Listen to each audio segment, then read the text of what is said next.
Welcome to the Highway Tomorrow, and today I'm going to take a personal moment to talk about myself, but I hope it relates to you.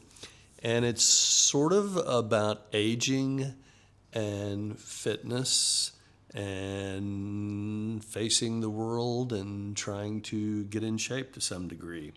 I think I've talked about how when I came to Bali in December of 2020, I had gone through a period of cancer, leukemia, hairy cell leukemia, and before that, I had had hepatitis C. So I'd had a couple of kind of life threatening illnesses, life threatening more in the sense that if I hadn't had really good insurance at the time, I would not have been alive. I would not be able to pay for that, the treatments that I had.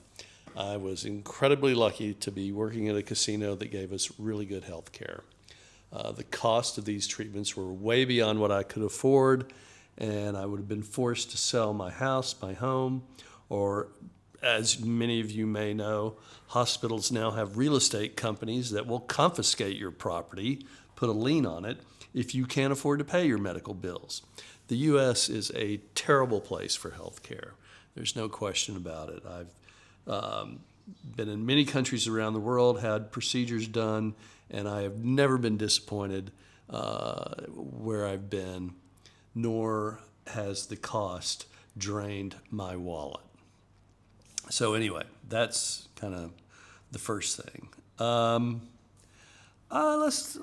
me talk. I can briefly, I think, talk about the aging process.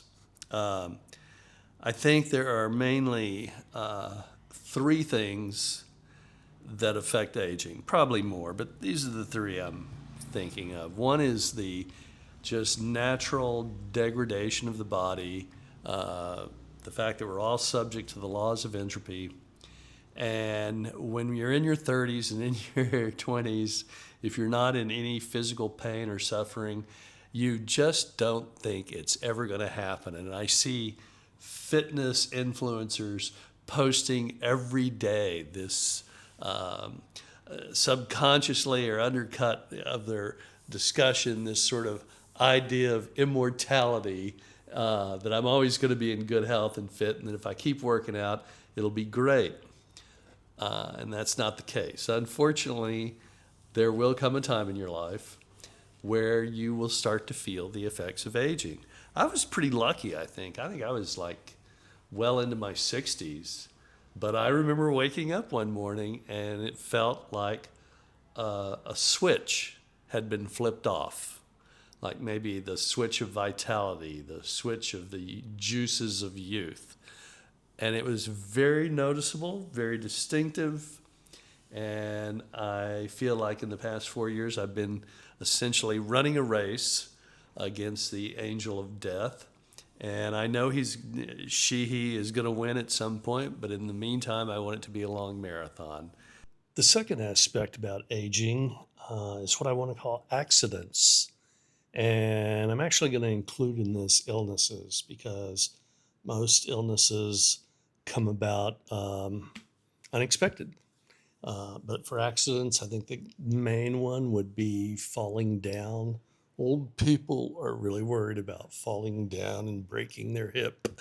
And it's a constant worry at a certain age as you get more feeble in your movement, which is why, it's important when I transition into talking about fitness and health. So other accidents could be hit by a car, all the unexpected things that can happen to you, the unpredictable. Accidents are the unpredictable. Whereas the first incident of aging, the entropy, is the natural order of things. Accidents are the unexpected things that really can't be planned. I will include in here illnesses, which may come about as a result of bad nutrition, bad health, genetic design, things that you might have been able to know about if we had perfect medical science that could read our DNA and our blood and tell us all the diseases we're going to get as we age. And then finally, the third thing that I would talk about in aging is cancer. And I put that in a separate category because it is so unique, and because it is something that a lot of people, a high percentage of people will face at some point in their lifetime. And that sort of experience is very life altering. There's no question about it. The ability of cancer to degrade and destroy the body is unbelievable. If you've had any friend die of a fast-acting cancer, you've seen them go from a very vibrant, youthful, smiling, alive, to looking like a 2,000-year-old man or woman. It's very sad. And how you deal with a cancer will depend on your circumstances. But I think that modern medicine has amazing answers for a lot of cancers now. The ones that would have killed us in the past are not a death sentence today. So if this should happen to you, don't put your head in the sand and say, oh, well, I'm going to die now. I know when I got mine, that was my response. I kind of thought, oh, well, I had a great life. Stop paying my bills and, squander the rest of my minuscule fortune on the pleasures of the flesh. And the doctor immediately informed me that no, well, we kind of have this cure that's like 99.9% effective. And to be honest, there was a brief moment of disappointment because I'd already made up my mind to go home, and I wasn't going to pay PG&E another electric bill. I was going to stop paying the payments on my car. Screw them all. But anyway, I could talk more about that later, but I wanted to hit on those sort of three highlights that I feel like are inevitable and part of the aging process. Number one being the natural degradation, entropy, as I call it, of the body. Number two, accidents, which include illnesses. And number three being the big C, cancer. So I want to talk now a little bit about some training advice, something about my own fitness goals that I've been going through since I got here to Bali. I've said several times, I got here, I hated the way I looked, and I decided to make a change.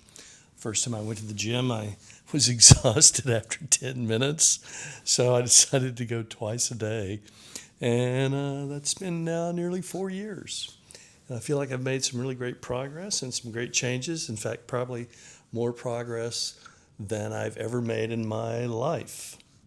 So I'm just going to kind of, if you're looking to pursue some sort of fitness regimen, thinking about resistance training, lifting weights at the gym, that kind of thing, rubber bands, calisthenics, whatever, I think there are some, I would say that I've discerned several ideas about fitness that modern influencers, modern fitness specialists, people that are into body mechanics, health specialists are talking about. The industry and the business has changed considerably since my days as a youth when I would see Charles Atlas ads in the back of comic books. And that was kind of, about as far as it got scientifically even. So I just want to talk about a few things. I think that you've got to develop a routine that's enjoyable and sustainable. You've got to figure out what you can do, what you want to do, and it's got to be something that becomes part of your lifestyle, not just a goal in and of itself. I'm going to work out, lose some weight, start looking really good, and then I can go back to being a slob. No, it doesn't quite work that way. It's a lifetime commitment. It's not that hard, actually, because you've got a lifetime commitment to being alive. You've got a lifetime commitment to eating and sleeping and or working even, and you just need to incorporate this into your life. So a few things. Anyway, the first I would say is when you start exercising, working out again, there is what's being called a mind muscle connection that you have to have. And it's a focus on whatever exercise you're doing. Slow and steady is by far better than trying to be explosive and rush through it. You really want to feel what you're doing in your muscle, in your body. And a second concept is what was called time under tension. And this is really simple. The most growth, the most transformation you're going to see is by keeping your muscles under tension. And you can think of that happening, say, when you're doing a squat or a lift. At that moment when you're pushing the weight, you're under tension. And then when you're relaxing and lowering the weight, we tend to just let it go. But that can also be a moment where you hold it under tension by doing it very slowly. I tend to think of it as the minute you enter a workout space or your gym or your yoga parlor, if you're going to be there for an hour or 40 minutes, let's say, if you can spend most of that time under tension in some way, then you're going to get the most out of your time there. So, if you're finishing an exercise and want to start stretching or pulling or tensing up, even that is keeping things under tension.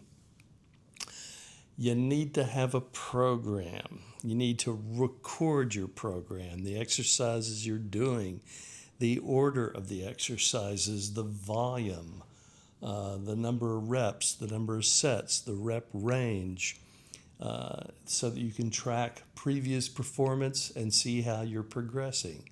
Most people I see walk in the door and just kind of randomly I'll just do whatever I feel like. And that is not the way to make progress. Stay hydrated. Before, during, I think if you can get up to 4 liters or a gallon of water per day, and that is not including Cokes, coffee, tea, that is just pure water, a gallon per day will totally change your life. You'll stay healthier, you'll be less susceptible to colds, and you'll just feel better, And if you drink that much water, obviously, you're going to probably pee it out, a lot of it out. So probably stop by about 6 or 7 o'clock so that you're not up all night.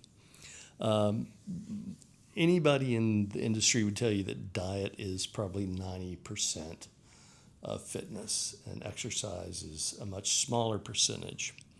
And I'm definitely agree. I think in the United States we have more access to processed food than other countries do.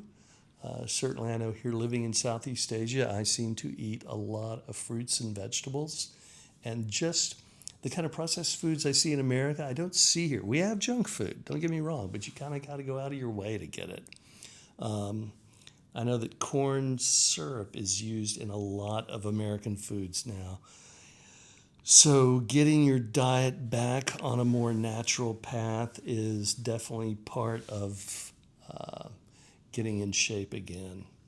I don't do a lot of supplementations. The only thing I do is creatine. I think that's pretty standard. Probably the other thing I would say is, cut your alcohol consumption. Maybe, I think Zibi and I, my husband and I, have been able to cut our alcohol consumption down to special dinners, special occasions, special celebrations. But having a cocktail or 2 every night before dinner is something that we just don't do anymore. And we both feel so much better. We save a lot of money.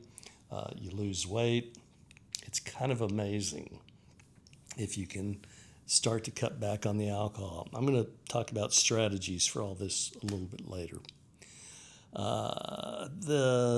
If you're getting into this whole thing, I would recommend several apps for your phone. One is called Strong, and it's a way of recording your routines It has a exercise database that you can pull from, so you can, click on dumbbell bench press or barbell bench press, and then you can add the number of reps, the weight, and how many sets you're going to do, what kind of sets those are going to be. And that's a way of recording your workouts. And I think, like I said at the very beginning, you have to have a program and you need to record your program. And Strong is the name of the app, and I think it's really good for that. There's another app called Pliability, Pliability, and I used it for quite a while. It's a good stretch and warm up, kind of semi-yoga calisthenic routine. You literally take a photo of your body, and then they design a routine for you that you do every day. The routines can be anywhere from 10 minutes to 40 minutes, so it's really fantastic. And I think of all the sort of prescribed apps that offer actual routines, I would say it was one of the best I've ever hit. There are two apps I recommend if you want to track your macros, your diet, your calories, your protein, carb intake. One is MyFitnessPal, which is universally loved by everybody. But then the other one that I like is called MacroFactor. And MacroFactor is made by a fairly well-known influencer named Jeff Nippard. And he's at JEFFNIPPARD.com, jeffnippard.com. I also think his programs and routines are really great. They're detailed. Unlike a lot of influencers, you download one of their programs and it basically says, about what you'd know if you were going into the gym. You're going to do a bench press. You're going to do 3 sets at 12 reps apiece, blah, blah, blah. Jeff tends to give you a much more detailed outline, like how much weight progression you should get with each set, the amount of intensity and effort you should put. And he also has real details on how to do it, some tips, and links to video for demonstrations. He's a great guy. I cannot recommend him enough. I've done a bunch of his programs. I come back to them often. Most of them are 6 to 8 weeks long, and I have found them to be fantastic.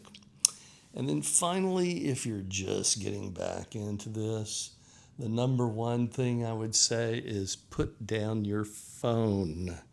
I cannot tell you, and you're going to see this when you go into a gym, you'll be working out, and you'll look around you, and I would say more than 75% of the people are staring at their phone at any one time. They'll be sitting on a piece of equipment, taking up space, taking up real estate, and playing with their phone.